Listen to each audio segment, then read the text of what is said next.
Fala, nação rubro-negra, sejam muito bem-vindos a mais um vídeo aqui no canal. Separei hoje um pedacinho do programa Linha de Passe, debatendo essa vitória do Mengão por 2-1 no sufoco, ali com o Hugo Souza brilhando, se redimindo com a torcida, e o próprio Paulo Souza se redimindo com a torcida. Nesse debate, a imprensa critica ainda a postura do Flamengo, critica Paulo Souza, mas confesso a vocês que, na situação em que estamos, foi muito bom essa vitória em um clássico contra o Fluminense. Alivia um pouco a pressão em cima do time, em cima do treinador, em cima do goleiro Hugo Souza, e quem sabe agora, essa semana de treinamentos, o time consiga engrenar ainda mais para o longo da temporada. Quero deixar os créditos desse vídeo para a ESPN, o link está aqui na descrição do vídeo. Convidar você a deixar seu like, se inscrever no canal, nome vermelho aqui embaixo, inscreva-se, clica lá, é de graça. Acione o sininho das notificações para ser notificado quando tiver um vídeo novo no canal do Flamengo para vocês. E convidar vocês a participar do grupo do WhatsApp. Aqui embaixo na descrição do vídeo tem um link do grupo do WhatsApp. Vem cá fazer parte da nação no grupo para a gente debater os jogos e as notícias do Mengão. Também te convido a acessar um link aqui embaixo do maior treinamento de marketing digital do Brasil, o Fórmula Negócio Online. Clica lá, conheça essa faculdade do marketing digital. E sem mais delongas, vamos ao vídeo. E hoje foi um jogo atípico, um Fla-Flu atípico, pelo menos em relação ao que vinha sendo os últimos jogos.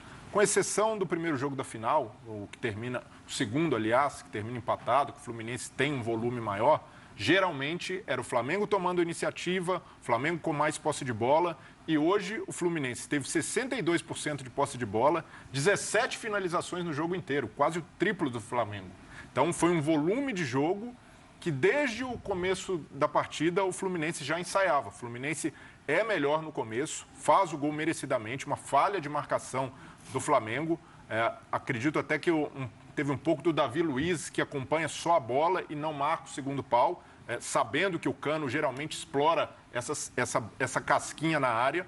Mas, apesar do vacilo, o Flamengo consegue reagir, se organiza um pouco mais, principalmente na volta para o segundo tempo, e consegue fazer o gol. Mas depois, o Paulo Souza, sentindo também a pressão, sentindo a necessidade do resultado, de voltar a vencer um Fla-Flu, ele adota um esquema abertamente reativo. Ele baixa as linhas, coloca o Pablo, arma um Flamengo com 3 zagueiros, e nesse momento, para ele, o que conta muito é a sobrevivência, a confiança, em placar uma boa série de resultados.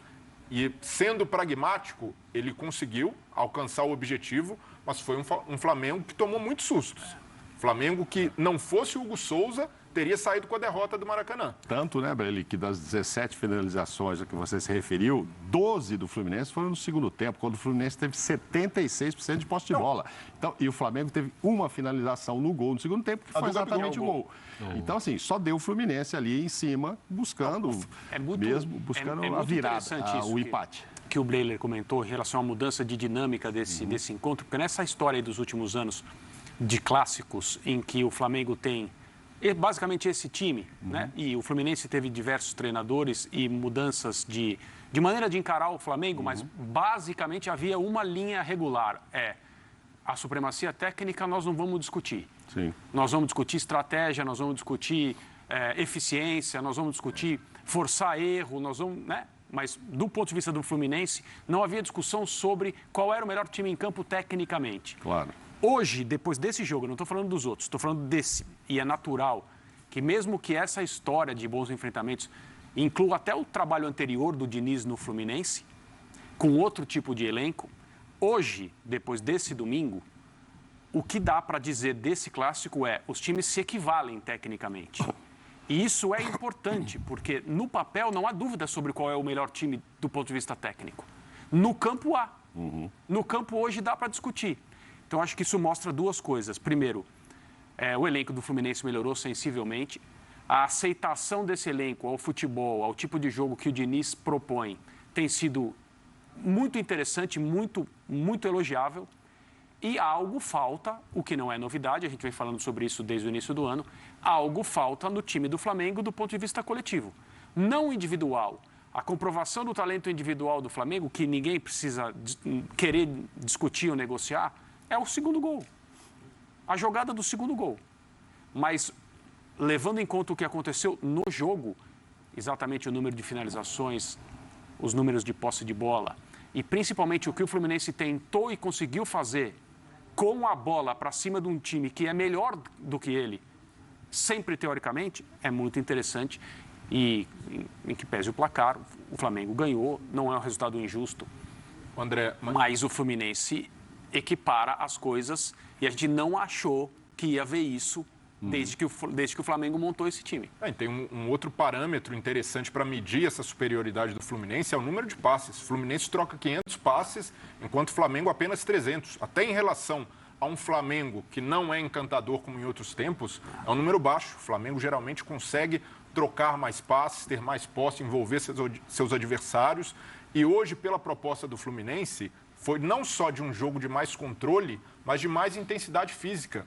Tanto é que o Andrés Pereira se destaca por ter sido muito combativo, por ter tentado compensar a ausência de um homem mais pegador no meio do Flamengo com recomposição, com entrega, e nesse aspecto ele foi muito bem, não só no aspecto técnico, mas por se entregar para a equipe, mas ainda assim o Fluminense foi dominante no meio-campo. O Wellington e André têm uma dinâmica maior que Arão, e principalmente o Andrés, que não é esse segundo volante de origem, e por isso o Fluminense ganhou terreno por ali, ganhou a maioria das divididas, ganhou a maioria das recomposições. Fisicamente, o Fluminense estava muito mais inteiro, muito mais enérgico que o Flamengo para o Clássico.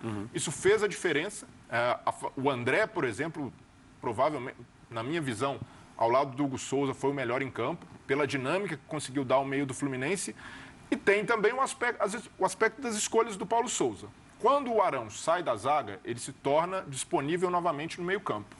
Mas antes dessa movimentação, do Arão voltar para o meio, o João Gomes vinha sendo um dos principais jogadores do Flamengo na temporada. E um dos mais intensos.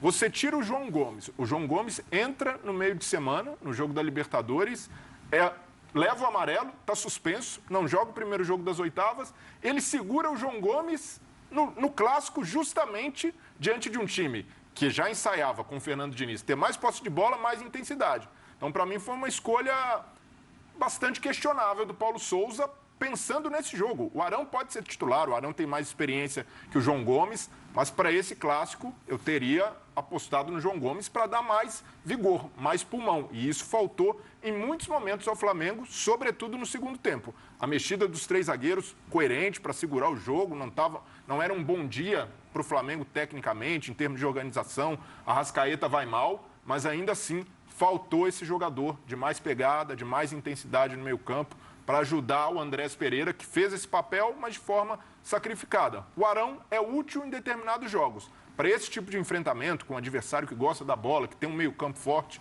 o Paulo Souza tem de repensar essa formação. Você falou de cartão amarelo, de suspensão. Quem tomou cartão amarelo hoje vai cumprir suspensão na próxima partida do Flamengo contra o Fortaleza é o Gabigol. Vai ficar fora do próximo jogo. Mas eu olhando aqui os números, né, a estatística do jogo, e mais importante do que os números aqui da estatística, mas o que vocês estão falando a respeito do Clássico, o que dá para se levar mais em consideração do ponto de vista do Paulo Souza hoje? O resultado obtido no Clássico, a vitória, ou o futebol apresentado? Ele não podia perder do Fluminense, isso é ponto pacífico. Acho que explica até algumas das decisões que o Breler estava contestando aqui, ou colocando aqui. Aí eu falei dos primeiros 30 minutos pela ausência ofensiva, mas eu poderia ter acrescido também os últimos. Então, essa ausência de pulmão foi uma coisa bem séria. Agora, o Paulo Souza, por mais que o resultado tenha sorrido hoje, ele continua empurrando com a barriga a grande questão, né? A grande questão do conjunto do Flamengo, que é o enigma que já engoliu muitos técnicos, não só ele. Essa resposta precisa ser dada. Tudo bem, passou pelo Fla-Flu, mas e agora? Qual a próxima página? E para a Libertadores, principalmente, que vai ter a lupa lá em cima, a gente vê muito pouca novidade ali, muito pouca coisa diferente em relação a outros jogos do Flamengo. Eu acho que isso é o que pega para o Paulo Souza. Para o imediato, da mão para a boca, perfeito. A gente está elogiando o time do Fluminense. Não vamos nos esquecer que o Fluminense ganhou um título contra o Flamengo, embora um título hoje bem mais desvalorizado do que em outros tempos, que é o campeonato estadual. mas principalmente na primeira partida, e ali ainda com o Abel, jogando mais do que se esperava. Ele já poderia estar apresentando um futebol melhor, o Flamengo, com o Paulo Souza? Eu acho que deveria, pelo tempo, né? Deveria mostrar a evolução. Não estou falando nem de resultados, porque os resultados realmente não estão faltando. Na Libertadores tem a questão do grupo, que muita gente contesta, e até com razão, embora haja grupos até mais fracos. No Brasileiro, acho que no Brasileiro a coisa é mais preocupante, porque dos 3 candidataços, o que menos está pintando como reação é o Flamengo. Você já tem um Palmeiras líder, Sim. você já tem um Galo bem, embora ele esteja jogando agora, talvez queimando minha língua, e o Flamengo em terceiro nessa briga, que é a briga dele dentro do cenário nacional. São respostas que o Paulo Souza tem que dar em algum momento, isso tem que aparecer. Escapou do Fla-Flu? Parabéns. Mas a vida continua e a luta também. Teve, em alguns jogos, o torcedor até gostou do desempenho, mas não gostou do resultado. Desse aí vai gostar do resultado, mas não vai gostar do desempenho. Não há ainda um Flamengo confiável, um time que deixou o Fluminense ficar com 70 e tantos % de posse de bola, finalizar 12 vezes o segundo tempo contra uma. Não é esse Flamengo que o torcedor quer. Muito pelo contrário, quer um Flamengo sempre protagonista. E aquele Flamengo que o torcedor sonha lá de 19, era o contrário. No segundo tempo, amassava os outros, até pela questão física, fora a qualidade que tinha. Acabava o jogo amassando. Não, amassando, indo para cima. Então, hoje foi completamente atípico. Não sei, vamos ver as reações aí, depois nas redes sociais, dos torcedores, etc. Se venceu, está bom? Acho que não. Acho que o torcedor ainda vai ficar com o pé atrás, esperando que esse time mostre mais futebol pelo elenco que tem, enfim, pela qualidade que tem. Acho que também já está demorando, sim. Nós estamos terminando o mês de maio. O técnico está aí desde o início, começou na pré-temporada. Perdeu, sim, acho, um tempo ali no Campeonato Carioca, fazendo algumas montagens para ver o que ele ia poder variar. Então, ficou muito marcado, por exemplo, colocar o Everton Ribeiro do lado esquerdo, quase como um ala, quase como lateral esquerdo. E aí, não, então agora você volta para lá. Vou colocar o Marinho, não vou, acho que não encaixa o Marinho, não tem jeito. Agora, a questão, jogar Pedro e Gabigol, eu acho que é uma questão que ele vai resolver mais fácil. Hoje o Pedro ficou de fora, só entrou depois. Acho que não vai dar. Ele tem que tirar mais desse quarteto que ainda é o responsável pelos grandes jogos do Flamengo. Everton Ribeiro, Arrascaeta, Bruno Henrique e Gabigol. Eu não consigo tirar nenhum desses, Breno, do time, entendeu? A gente já teve uma fase que o Everton Ribeiro, desculpa só um pouquinho, já estava... o Everton Ribeiro agora está merecendo sair, etc. Põe o Lázaro, põe não sei quem.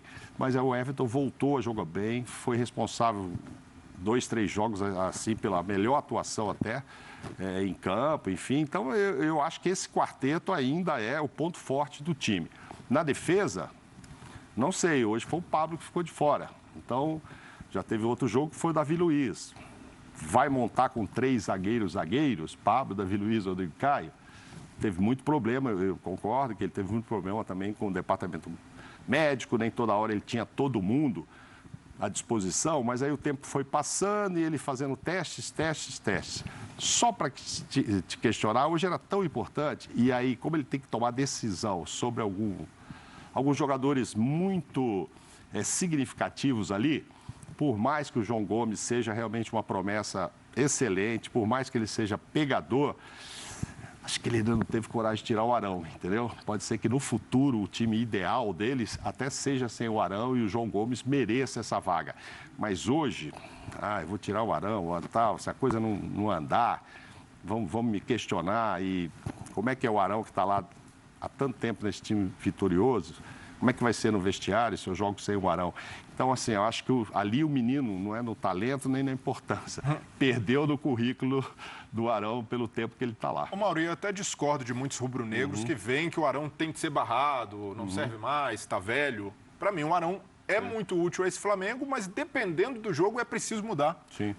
E esse era um caso típico. E o João Gomes já deu resposta em grande jogo na temporada. Não seria um problema para ele entrar num Fla-Flu. E é preciso o Paulo Souza pensar nessas compensações, porque hoje ele tem um time mais envelhecido. Ele não, o Flamengo. A gente faz sempre esse paralelo com 2019, mas a base que se mantém é de jogadores que estão com idade mais avançada. É o caso de Everton Ribeiro, Bruno Henrique, o próprio Arão, Davi Luiz, todos jogadores com mais de 30 anos. E quando se tem um time técnico, como o Flamengo tem, você também precisa ter um time que compense, sobretudo na recomposição. Se você entrar hoje para o Fórmula Negócio Online, eu vou te dar de presente o treinamento mais completo do Brasil de copywriting. Ele é avaliado em R$ 997 e vai ser seu de graça. Eu vou te dar também o melhor treinamento de Google Ads para afiliados da internet. Também avaliado em R$ 997, vai ser seu de graça. Eu vou te dar também o treinamento Venda Rápida Online, com 52 estratégias para vender como afiliado. Formas rápidas, sem investir, sem aparecer, e você pode começar agora. Esse treinamento sozinho é avaliado em R$ 497, mas vai ser seu de graça. Além disso ainda, eu vou te dar mais 14 bônus extras que juntos somam um valor incalculável. Todos eles serão seus de graça. E claro, todo o conteúdo atualizado do Fórmula Negócio Online, além da garantia de 7 dias. Você recebe tudo que eu falei e se não gostar de qualquer coisa, eu devolvo todo o seu dinheiro, sem perguntar nada. Acesse agora o Fórmula Negócio Online para ter acesso a tudo isso.